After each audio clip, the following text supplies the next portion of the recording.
Mormonism is Islam for white people.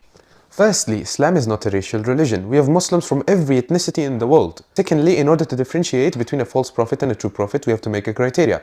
And the criteria according to the Bible is a false prophet cannot prophesy the future. Joseph Smith failed a lot of his prophecies. Joseph Smith said in 1835 that Jesus will return in 65 years. It's been almost a century and Jesus is not here. On the other hand, Prophet Muhammad never failed his prophecies, which is confirmed even by non-Islamic academia.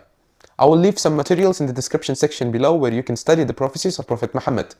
I was an average everyday guy living in a small town. But then suddenly, an angel approached me. Angel also approached Mary, Daniel, Zechariah, Paul on his way to Damascus. And told me that there had been a great apostasy.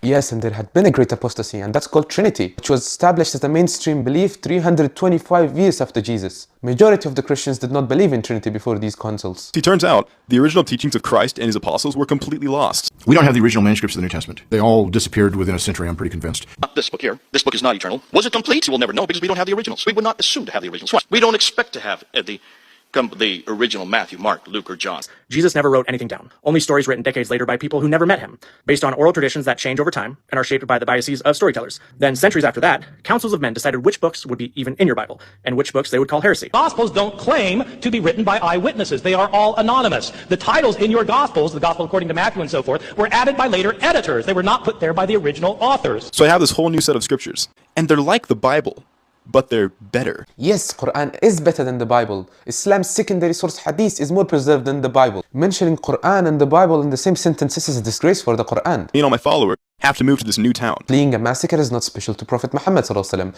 You God Jesus and his mother fled King Herod's massacre. I do need multiple wives. Actually, polygamy is the tradition of the biblical prophets. Abraham, David, Jacob, Solomon all had multiple wives. And yes, some of them have to be underage. In Islamic tradition, age does not determine readiness for marriage, maturity does. Age is a modern social construct. The Bible encourages young marriages. In the book of Numbers 31:18 it says, go kill everyone and keep the young ones for yourself. And many biblical figures were married when they were underage, for example Rachel and Rebecca. Now let me tell you some differences between Mormonism and Islam. Mormonism and Christianity are both declining religions. On the other hand, Islam is an uprising religion gaining global dominion. By 2017, Muslims will outnumber Christians despite Christianity starting 600 years before Islam.